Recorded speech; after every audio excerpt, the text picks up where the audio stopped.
really understanding my gift of future self by using tools like playing cards and things like that. If you come across something that tries to tell you what your future is, that is not of God. And actually it's on a mission to deter you from God's plan. Alcohol, the biggest one, without a doubt, alcohol. There is a demon named alcohol. This demon talks about the absence of the soul, removing the soul from the body, and then allowing a demon to inhabit the body. Every single time in my past that I had a drink, I would be spiritually attacked to the next level. And even my friends as well, you know, if you have a hangover, it's more than just a hangover, isn't it? You literally want to exit the earth. Alcohol is without a doubt one of the most demonic things on the planet. Could also argue that's why a lot of it is called spirit. Wine I feel slightly different about, obviously, is mentioned in the Bible quite a lot. Anything that leads you to intoxication or that you are not in control of your own body, demonic. This goes for a lot of medications as well. I'm not going to speak too deeply on that because, you know, free speech and all. Anything that makes you feel like you are not in control of your own body, demonic doorway. Forms of thought control, and you'll be surprised at this. Absolutely anything or anyone that tries to prevent you from thinking, asking questions, delving into things. People in charge at the moment, if you catch my drift. The process of cognitive thinking was God-given for a reason. Absolutely anything that tries to stop you thinking or having your own mindset is completely and utterly demonic. That's where cults come from, because everybody has to have the same belief system. You'll notice this is why I go absolutely ham on specific Christians that don't let people ask questions about anything demonic. This one's going to ruffle some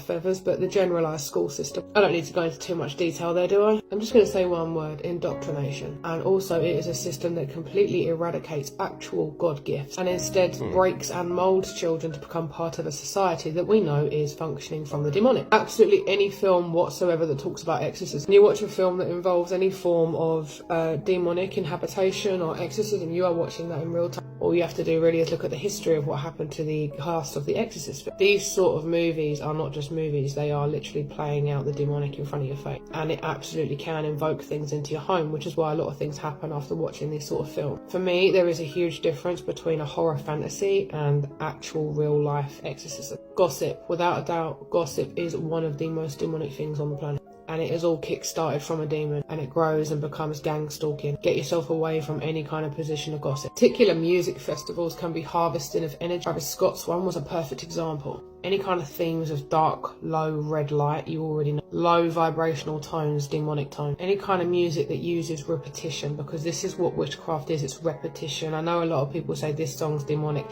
No, you need to pay attention to where something repeats. The same word, the same ideology, the same behaviour. You need to look for the repetition. Obviously, tarot cards, witchcraft, spells, Ouija boards, massive ones. All of these things give a direct gateway to demons. Arguing and fighting, huge gateway. So when I say to you that something isn't demonic, I'm not saying that it's good. Pay attention to how something makes you feel. That is the core.